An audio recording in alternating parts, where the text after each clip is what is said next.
This is Optimal Living Daily, episode 967, How to Stay in Vacation Mode Once It's Over, Part 1 by Kristin Wong of thewildwong.com, and I'm Justin Malik. Happy Saturday. Thank you for being here. This is where I read to you every day of the week, including holidays, to help you optimize your life. And I have a bit of a longer post today from Kristin Wong. Before we get to it, when it comes to education, I'm a big believer in problem solving. To me, reciting things isn't intelligence. It's actually solving challenging problems with a deep level of understanding that matters. And the place that helps you do that, Brilliant.org. They are math and science enrichment learning for both kids and adults. To help support Optimal Living Daily and learn more about Brilliant, go to brilliant.org/old and sign up for free. And also the first 200 people that go to that link will get 20% off the annual premium subscription. That's brilliant.org/OLD. So let's get right to the post and start optimizing your life. How to Stay in Vacation Mode Once It's Over, Part 1 by Kristin Wong of thewildwong.com. In one of my favorite episodes of Frasier, Niles is so reinvigorated after a trip to Belize that he develops a persona when he returns to day-to-day life. Island Niles. Unlike day-to-day Niles, Island Niles is carefree, non-judgmental, and relaxed. He wears board shorts. He goes commando. He says, "Yeah, I'm on." Of course, this doesn't last. Eventually, day-to-day Niles returns, and so does his fancy suit and uptight demeanor. Vacation mode is over. I know, TV isn't real life, but we can all relate to this, right? You go on vacation and have an epiphany. Your worries don't matter. Life is short, and you should be enjoying yourself more. You are a new person with a new perspective, or maybe it's more accurate to say you found yourself again and realized that the stress of day-to-day life has made you a different person. And then you get back. Slowly but surely, that perspective wears off and you slide back into your old habits and hang-ups. I wrote about this phenomenon a couple of years ago at Lifehacker after I had an epic vacation in Japan. I came back feeling like a different person and wanted to make a conscious effort to hang on to Tokyo Kristin and not let her slip away. There's no beating the stress of everyday life completely, and actually my life is crazy stressful right now, but after writing that post, I've made it a point to embrace vacation mode as much as possible in real life. If you're dreading the jarring return back to the real world, here are some everyday habits that have helped me hold on to that liberating feeling. Embrace novelty. Our brains love new stuff. And I'm not just talking new toys and gadgets. We love novelty, new experiences, new skills, new routines. Even if you seem to prefer staying in your comfort zone, your brain actually reacts more favorably when you break out of it.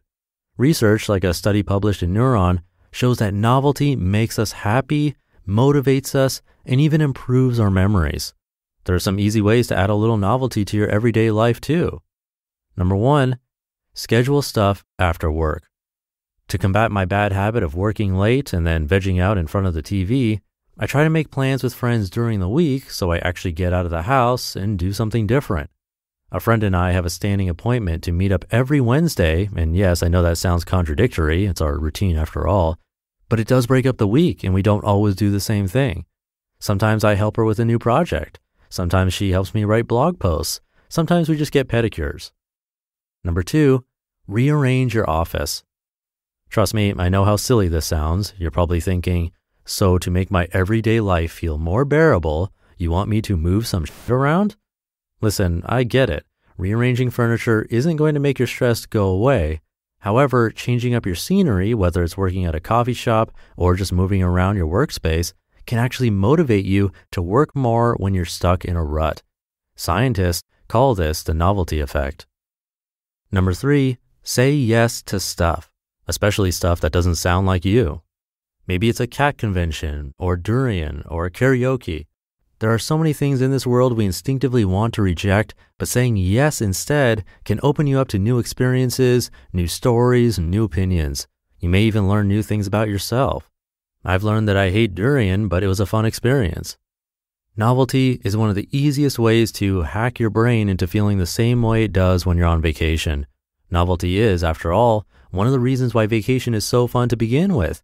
You get to travel to a new place and experience new things. Put down your phone. I don't want to sound like some out-of-touch grandpa shaking his fist at people for walking on his lawn, but people and their phones these days, sheesh. Looking at phones walking down the street, looking at phones on dates, looking at phones watching TV. It's sad, really, spending a life glued to a screen. I remember when my brother graduated from college and I took zillions of pictures with my phone. After he walked, I had a realization. I never actually saw him graduate. Everyone knows this. Our phones are distracting. They can become such a mindless habit that we often don't even realize it, though. And the worst part is, it seems like people are getting more and more comfortable with it. I actually heard a famous business guru defend the practice of snapping photos of everything instead of enjoying the moment. His rationale? Memories fade, but you'll always have those pictures. Good thing I have those photos of my brother graduating somewhere, I guess. Beyond the dystopian nightmare of abandoning a real life for a digital one, smartphone addiction has a real impact on both our mental and physical health. It makes us depressed, unmotivated, and probably less creative. It's the opposite of vacation mode. I realized I had a problem with my own smartphone when I started mindlessly scrolling Instagram, then closed it to get to my phone's home screen, then immediately opened it back up and started mindlessly scrolling. This is not healthy behavior, but it's probably something a lot of people can relate to, and a digital detox, albeit corny sounding, works wonders. It reminds you that there's more to life than curating an online persona. It reminds you to be more present and deliberate about how you choose to spend your time. To be continued. You just listened to part 1 of the post titled, How to Stay in Vacation Mode Once It's Over by Kristin Wong of thewildwong.com. And thank you to Brilliant for their support. What I love about Brilliant is that they're a great complement to passively watching educational videos. You're here to optimize your life, and Brilliant is the perfect way to do that. If you want to learn more math or science, or you want to have your kids actually grasp these concepts instead of memorizing formulas, you should come check it out. Grappling with puzzles and problem solving is the way to actually learn this stuff. And for the college and beyond level, they have math for quantitative finance, solar energy, and more. And again, these aren't boring lectures, they're interactive problem-solving based courses. And for grades 5 to 12, they have fundamentals for geometry, even computer science. That's awesome, you gotta see it. So to support optimal living daily and learn more about Brilliant, go to brilliant.org/old and sign up for free. And also the first 200 people that go to that link will get 20% off an annual premium subscription. That's brilliant.org/OLD. That'll do it for this episode. I hope you're having a great weekend. Thank you for being here, and I'll see you in tomorrow's show where we'll finish up this post and where your optimal life awaits.